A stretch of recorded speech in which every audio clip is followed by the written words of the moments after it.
Ayah bunda, aku tahu kamu pasti sering ngerasain ini. Kerjaan numpuk di kantor atau WFH, meeting online maraton, macet Jakarta yang bikin kepala pusing. Pas sampai rumah, si kecil nanya PR matematika yang rumit. Langsung deh, rasanya energi drop, pengennya rebahan sambil ngemil Indomie. Tapi di sisi lain, ada rasa bersalah kalau nggak maksimal mendampingi belajarnya. Aku paham banget perasaan itu campur aduk, antara lelah dan harapan besar untuk buah hati. Kamu mungkin membayangkan bisa jadi orang tua super yang sabar banget, mengajari semua mata pelajaran dari awal sampai anak pintar sendiri.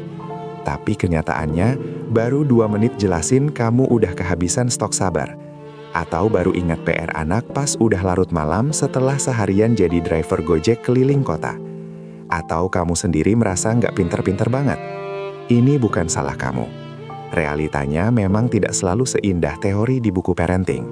Aku tahu kamu sudah berusaha semaksimal mungkin. Dari bangun subuh siapin sarapan, berjuang di kemacetan Jakarta, ngejar deadline startup, sampai pulang malam masih mikirin masa depan anak. Kamu rela berhemat demi pendidikan terbaik untuknya. Rela lembur demi biaya les tambahan. Perjuangan kamu itu nyata dan sangat berarti. Wajar kalau kadang ada rasa lelah. Wajar kalau ada momen quarter life crisis versi orang tua, di mana kamu bertanya-tanya, apakah yang kamu lakukan sudah cukup? Jawabannya, kamu sudah hebat, ayah bunda. Kamu adalah pahlawan tanpa tanda jasa bagi buah hatimu. Tapi ada satu hal yang sering kita lupakan di tengah semua kesibukan dan ekspektasi ini. Bukan soal seberapa pintar anakmu nanti. Bukan soal seberapa banyak les yang kamu bayar. Ini soal konsistensi. Ya, konsistensi. Bukan kejeniusan instan, tapi tentang bagaimana kamu menanamkan bibit kebiasaan belajar yang baik, sedikit demi sedikit, setiap hari. Inilah investasi terbesar kamu untuk masa depannya. Sebuah fondasi yang tak akan lekang oleh waktu. Lalu bagaimana caranya kita bisa konsisten mendampingi belajar anak di tengah hiruk-pikuk hidup kita? Aku punya beberapa ide, ayah bunda. Pertama, mulai dengan sedikit tapi rutin. Jangan targetkan harus belajar 2 jam setiap hari. Cukup 15-30 menit saja, tapi setiap hari. Anggap saja itu mini meeting atau check-in harian dengan anakmu. Seperti kamu punya jadwal nge-Grab atau nge-Gojek setiap hari, atau jadwal stand-up meeting di startup. Begitu juga dengan waktu belajar ini. Ini membentuk kebiasaan, bukan beban. Kedua, jadilah teman belajar, bukan polisi belajar. Jangan langsung menghakimi saat anak salah atau lambat. Ajak mereka berdiskusi, bukan didikte. Kalau anakmu suka main game, coba kaitkan materi belajar dengan game favoritnya. Buat suasana belajar jadi nyaman. Mungkin sambil ditemani cemilan Indomie kesukaan. Ingat, belajar itu proses, bukan perlombaan. Ketiga, manfaatkan teknologi secara bijak. Di era digital ini, banyak banget aplikasi atau video edukasi interaktif yang bisa jadi alat bantu. Kamu nggak harus jadi guru serba tahu. Kadang, anak justru lebih cepat menangkap dari media digital yang relevan dengan dunia mereka. Pilih konten yang berkualitas dan dampingi mereka saat menggunakannya. Keempat, rayakan setiap kemajuan kecil. Anak berhasil mengerti konsep baru, puji dia. Dia semangat mengerjakan tugas tanpa disuruh, beri apresiasi. Ini bukan soal nilai sempurna di rapor, tapi tentang membangun rasa percaya diri dan cinta pada proses belajar itu sendiri. Karena tanpa rasa cinta, belajar akan terasa seperti paksaan. Mengapa konsistensi ini penting, ayah bunda? Karena mendampingi anak belajar itu bukan hanya soal transfer ilmu. Ini adalah tentang menanamkan bibit konsistensi, resiliensi, dan keberanian untuk mencoba lagi.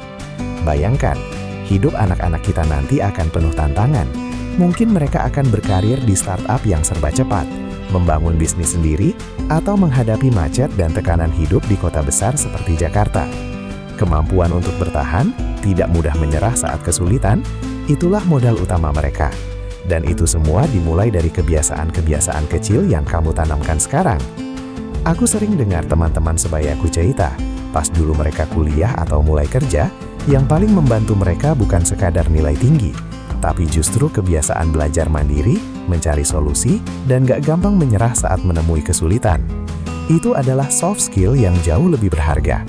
Saat kamu dampingi anak belajar, Kamu sedang mengajarkan mereka nilai tentang proses, tentang menghargai setiap langkah kecil menuju tujuan. Kamu sedang mengajarkan bahwa kegagalan itu bagian dari pembelajaran, bukan akhir segalanya. Ini juga tentang membangun quality time yang tak ternilai harganya. Di tengah kesibukan WFH atau tuntutan kerja yang membuat kamu merasa terpisah, momen belajar bersama adalah jembatan yang menghubungkan hati kamu dengan anak. Itu menciptakan ikatan, kepercayaan, dan rasa aman. Mereka tahu kamu selalu ada untuk mendukung mereka. Aku mau cerita sedikit tentang Bunda Mira, teman baikku yang tinggal di Jakarta. Bunda Mira ini seorang tech lead di sebuah startup. Jadwalnya super padat. Meeting pagi sampai malam, kadang sampai subuh masih harus coding. Anaknya, Bimo, baru masuk SD dan sedang belajar membaca. Bunda Mira awalnya merasa tertekan, khawatir Bimo ketinggalan karena dia jarang punya waktu luang. Awalnya, Bunda Mira mencoba mengajari Bimo saat weekend, tapi hasilnya kurang efektif. Bimo sudah kelelahan. Akhirnya, Bunda Mira mengubah strateginya. Dia memutuskan untuk menyisihkan waktu 15 menit setiap malam, setelah Bimo mandi dan sebelum tidur. Bukan untuk mengejar target buku ini itu, tapi hanya membaca satu halaman buku cerita bersama, atau sekadar mengenali beberapa huruf di majalah. Kadang Bimo rewel, kadang dia bersemangat. Ada satu malam, Bunda Mira baru saja pulang dari kantor setelah terjebak macet berjam-jam. Badannya remuk. Bimo datang dengan buku ceritanya, meminta dibacakan.